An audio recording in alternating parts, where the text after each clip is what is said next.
A paz do nosso Senhor Jesus, irmãos, tudo bom com vocês? Sejam bem-vindos a mais um vídeo aqui do canal Sétimo Milênio. E nesse vídeo, irmãos, eu vou compartilhar com vocês alguns pensamentos acerca das duas testemunhas, tá? É algo que eu já estava meditando há um tempo, eu compartilhei com outros irmãos e eles acharam bastante interessante, eu estou aqui para fazer um vídeo para vocês, amém? Eu vou falar sobre as duas testemunhas, mas de um ângulo diferente que talvez você ainda não tenha visto, tá? De um ângulo mais profundo e espiritual, digamos assim, né? Eu quero falar justamente sobre por que as duas testemunhas elas são testemunhas e de que elas são testemunhas, tá? De que elas testemunham. Vou trazer um acréscimo para os irmãos que já vêm estudando sobre as duas testemunhas, mas para você que ainda não estuda as duas testemunhas, não tem noção, tudo mais, você pode ver esse vídeo aqui também que eu com certeza eu sei que vai ajudar você a desenvolver seu pensamento, a tirar suas próprias conclusões. Amém?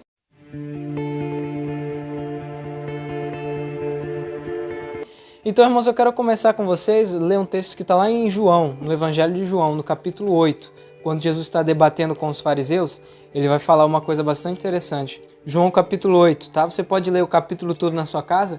Eu estou só pegando aqui os textos que eu quero destacar aqui para vocês, tá? Que é a partir do verso 17, que diz assim, ó. Jesus vai falar para os fariseus. E na vossa lei está também escrito que o testemunho de dois homens é verdadeiro. Olha só. Na vossa lei está escrito que o testemunho de dois homens é verdadeiro. E aí no verso 18 diz, eu sou o que testifico de mim mesmo, e de mim testifica também o Pai que me enviou. Ou seja, nós temos aqui o quê? Duas testemunhas.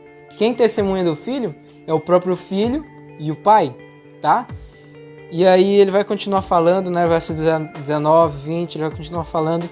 E no verso 24 ele vai falar assim, por isso vos disse que morrereis em vossos pecados, porque se não credes que eu sou, morrereis em vossos pecados. Né?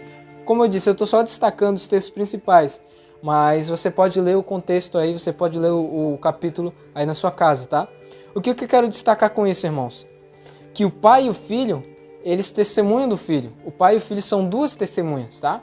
E eu quero trazer também um texto que também está em Isaías 43, verso 10, que vai complementar isso que a gente acabou de ler. No capítulo 43 do profeta Isaías, no verso 10, Deus vai dizer o seguinte, o Pai, vós sois as minhas testemunhas, diz o Senhor, e meu servo a quem escolhi, para que o saibais e creiais e entendais que eu o mesmo, e que antes de mim Deus nenhum se formou, e depois de mim nenhum haverá. Olha só. E aí na Septuaginta, que é na versão dos 70, no Antigo Testamento grego, vai estar escrito mais ou menos assim, ó, vai estar um pouco diferente. Eu também sou testemunha disso, para que saibais e creiais e entendais que eu sou. Né? Ou seja, aqui em Isaías 43, verso 10, Deus vai falar assim para o povo, vós sois as minhas testemunhas, Deus está falando para Israel, né? Vós sois as minhas testemunhas. E aí na Septuaginta vai estar escrito o seguinte, e eu sou testemunha disso, diz o Senhor, e o meu servo a quem eu escolhi. E quem que é o servo do Pai? É justamente o Filho. Então Deus ele vai falar assim, vós sois as minhas testemunhas, e eu, o Pai, sou também testemunha disso, e o meu servo, o Filho, também é testemunha disso. Então nós temos o quê? 3 testemunhas agora. Né? Olha que conexão interessante. E aí a gente volta lá para o contexto de Raabe. Lá no passado, a gente volta para lá. Quando Raabe ela foi salva, e ela acolheu os 2 espias que estavam ali investigando, estavam ali analisando toda a terra. Eles estavam ali e Raabe acolheu eles em sua própria casa, 2 homens, 2 espias, e por causa disso ela foi salva. Né? Ela pegou ali o sinal que ela tinha acolhido eles, né? Eles deram um sinal para ela, que foi justamente o fio escarlate, né? O fio vermelho, para ela pôr ali na casa dela.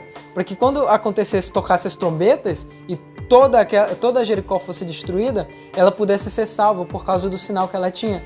Porque ela acolheu os 2 espias. Né? E aqueles 2 espias estavam tipificando o quê? Justamente as 2 testemunhas. Agora que entra um negócio bastante interessante. Por quê? Porque esses 2 espias, na realidade, estão falando do Pai e do Filho. Está falando da igreja. Como assim? Eu vou explicar melhor para que você possa entender. Tá? Nós sabemos então que em Isaías 43 fala que o Pai é testemunha, o Filho é testemunha e nós também somos testemunhas, né? Para quem Deus fala, vós sois minhas testemunhas. Então temos 3 testemunhas. O Pai testemunha por quê? Porque Ele é o soberano, Ele ele tem autoridade sobre todas as coisas, nele não há mentira, há verdade. Então o Pai, ele é testemunha verdadeira. E o Filho também, ele é testemunha fiel, como está lá em Apocalipse, né?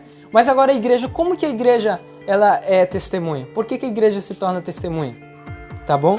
E o interessante a notar é que o Pai e o Filho são testemunhas do Filho, porque eles não dão testemunho de homens, porque os testemunhos de homens são testemunhos falsos, né?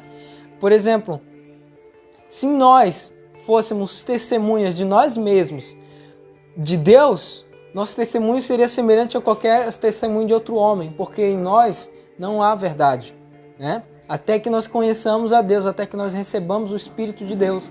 Mas nós, pela nossa própria natureza, nós não podemos dar um testemunho fiel, verdadeiro. Mas somente o Espírito de Deus que nos torna as verdadeiras testemunhas. E eu vou mostrar isso para vocês agora. João capítulo 15 e o verso 26, quando Jesus está falando que vai enviar o Consolador para os discípulos, ele vai dizer o seguinte: mas quando vier o Consolador, que eu da parte do Pai vos hei de enviar, aquele Espírito de verdade, olha só, Espírito de verdade, que procede do Pai, que vem do Pai, ele testificará de mim. É Jesus falando, ou seja, Jesus está dizendo que o Espírito de Deus, que procede do Pai, que é o Espírito do Pai, ele vai vir, ele é o Consolador, e quando ele vier, ele vai estar nos discípulos e ele vai testificar de Cristo, ele vai testificar do Filho. Olha que interessante. Mas não é o Pai e o Filho que são testemunhas? Como que o Espírito é testemunha? Porque o Espírito é o Espírito do Pai que está no Filho e o Filho enviou para a igreja. Entende? Então nós nos tornamos testemunhas do Filho através do Espírito. Porque na verdade o testemunho que a gente dá não é um testemunho de nós mesmos, mas na verdade nós carregamos o testemunho do Pai e do Filho pelo Espírito, né? Como eu disse, nós de nós mesmos não podemos testificar do Filho, mas é o Espírito de Deus que atua por meio de nós. Agora eu vou ler com vocês outro texto que se encontra lá em 1 João, no capítulo 5. João capítulo 5, a partir do verso 6, quando João está falando do Filho. Este é aquele que veio por meio da água e sangue, Jesus Cristo, não somente com água, mas também com água e com o sangue. E o Espírito é o que dá testemunho, porque o Espírito é a verdade. Olha, pois há três que dão testemunho: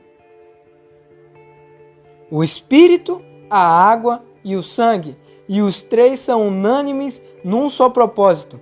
Se admitimos o testemunho dos homens, o testemunho de Deus é maior. Ora, este é o testemunho de Deus, que ele dá acerca do seu Filho. Aquele que crê no Filho de Deus tem em si mesmo o testemunho. Aquele que não dá crédito a Deus o faz mentiroso, porque não crê no testemunho de Deus que dá acerca do seu Filho. Olha só, aqueles que crê no Filho, eles têm testemunho em si mesmo, porque quem crê no Filho recebe o Espírito Santo. E em 1 João, no capítulo 4, um pouco antes, voltando, a partir do verso 13, João vai dizer o seguinte: nisto conhecemos que permanecemos nele e ele em nós. Como que nós conhecemos e sabemos disso? Em que nos deu o seu Espírito. É pelo seu Espírito que nós o conhecemos, nós sabemos que ele permanece em nós. Verso 14. E nós temos visto e testemunhamos que o Pai enviou o Filho como Salvador do mundo. Ou seja, ele nos deu o seu Espírito e nós temos visto e testemunhamos que o Pai enviou o seu Filho como Salvador do mundo. Olha que interessante, né? Então é o Espírito, irmãos, que vai fazer com que nós sejamos testemunhas de Deus, que a igreja seja o próprio testemunho de Deus, né? É somente com o Espírito. Agora, aquele que tem o Espírito, ele tem o Filho, e ele tendo o Filho, ele também tem o Pai, porque o Pai está no Filho pelo Espírito, e o Filho está em nós pelo Espírito também. Mateus capítulo 10 e o verso 40, que Jesus ele vai dizer o seguinte, quem vos recebe, a mim me recebe, e quem me recebe a mim, recebe aquele que me enviou. Qual é o contexto? Jesus está enviando seus discípulos para ir pregar o evangelho do reino, ali em um determinado local. E ele começa a dar instruções. Ele fala, né, que para curar, para ressuscitar, para expulsar demônios. E aí ele começa a dar as instruções. E aí ele vai dizer o seguinte: quem vos recebe, a mim me recebe. E quem me recebe, recebe o Pai que me enviou. Isso é muito interessante porque depois lá em Mateus 24, 25, não estou recordado, Jesus vai falar: vinde benditos do meu Pai, e entrai e tomai posse do reino que vos está preparado desde a fundação do mundo. Por quê? Porque eu tive fome e me deste de comer, eu tive sede e me deste de beber, eu estava preso, você foi me ver, tudo mais. E aí o pessoal pergunta: como assim? Quando que a gente te viu carecendo todas essas coisas, a gente te ajudou? E aí Jesus fala: toda vez que vocês receberam um desses pequeninos que falava acerca dos seus discípulos, em meu nome, a mim me recebestes, né? A mim vocês fizeram, né? Olha só que interessante. Em Atos, no capítulo 1 e o verso 8, vai dizer o seguinte: Jesus vai falar para os seus discípulos: mas recebereis o poder do Espírito Santo que há de vir sobre vós. E aí ele continua: e ser-me-eis testemunhas, tanto em Jerusalém como em toda a Judéia e Samaria, e até os confins da terra. Isso já estava sendo prefigurado lá no passado, quando Elias foi enviado por Deus a uma viúva em Sarepta. E aí eu quero falar alguns paralelos interessantes, algumas coisas interessantes nessa história, tá? Primeiramente, era uma viúva estrangeira que estava recebendo Elias, né? Ela recebe Elias e Elias pede água dela, né? E essa viúva estrangeira, ela estava perecendo, estava morrendo com seus filhos por falta de alimento. E ela recebe azeite e farinha infindável eternamente. Você conhece a história? Você que não conhece a história, lê lá 1 Reis no capítulo 17, né? E ali tem um paralelo muito interessante com a mulher samaritana. Lembra aquele episódio em que Jesus ele senta no poço, ele conversa com uma mulher samaritana? Pois é, olha os paralelos interessantes. Porque a viúva já diz que ela era viúva, ou seja, ela não havia marido. E diz que ela era estrangeira, né? Havia muitas viúvas em Israel, mas Deus enviou Elias para uma viúva estrangeira.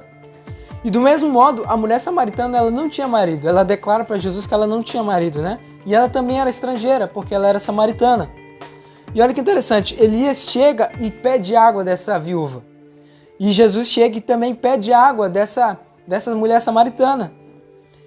E assim como a viúva recebe alimento eterno, Jesus anuncia para a samaritana a água eterna, o alimento eterno, né? A bebida eterna, que é o seu próprio espírito. Olha que interessante. E do mesmo modo que a viúva aguardava Elias, porque Deus disse que tinha preparado uma viúva para receber Elias, e a viúva estava aguardando Elias, assim também a mulher samaritana ela estava aguardando o Messias. Ela declara: quando o Messias vier, ele fará todas essas coisas, né? E aí, como eu disse, havia muitas viúvas em Israel quando Elias foi enviado, né, para a viúva de Sarepta, que é fora de Israel. Do mesmo modo, Jesus saiu da Judéia e foi a Galileia, porque ele tinha dado testemunho que nenhum profeta é recebido em sua própria terra. Olha só que interessante. Irmãos, Elias, aqui, ele é a figura de Jesus nesse contexto, né? Ele é a figura de Jesus, mas não Jesus em pessoa, mas sim Jesus pelo Espírito, movido na igreja. Né? Por quê? Porque Elias foi enviado num período de 3 anos e meio, onde estava tendo fome em todo Israel, né? Tinha parado a chuva, Deus tinha retido os céus para que não chovesse durante 3 anos e meio, estava numa seca. Assim como vai acontecer no futuro, quando as testemunhas elas vão profetizar durante 3 anos e meio e pela palavra delas não vai cair água, né?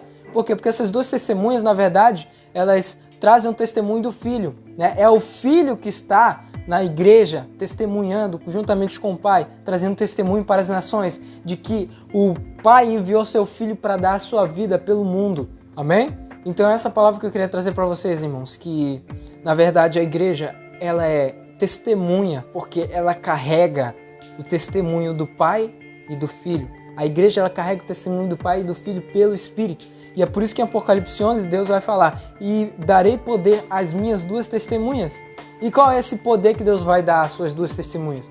É justamente o Espírito Santo, a chuva serôdia, o Espírito em abundância. Porque com o Espírito eles vão fazer sinais, eles vão fazer prodígios. Assim como Jesus enviou seus discípulos em Mateus 10 e disse que eles iriam fazer sinais, assim vai se repetir no futuro, né? Pelo Espírito. E aí se repete aquilo que foi dito: quem vos recebe, a mim me recebe. Quem me recebe, recebe o Pai que me enviou.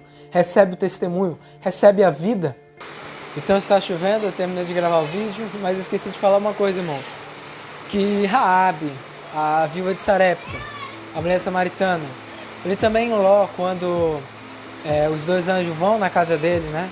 acontece todo aquele acontecimento ali que a gente conhece na história, eles estão tipificando justamente aqueles que vão se tornar na igreja, entende? Eles estão tipificando a igreja, estão tipificando os gentios que iriam aceitar o evangelho por meio dos discípulos do Senhor, por meio dos evangelistas, por meio dos apóstolos. Amém? Então, irmãos, vou finalizar esse vídeo por aqui. Que Deus abençoe a todos vocês, que vocês possam meditar e guardar essa palavra no coração. E até os próximos vídeos do canal Sétimo Milênio, onde eu vou estar trazendo sempre mais da palavra de Deus para estar edificando os irmãos, para dando acréscimos para que a gente possa chegar ao entendimento sólido das Escrituras. Amém? Então, irmãos, até a próxima. Fiquem com Deus.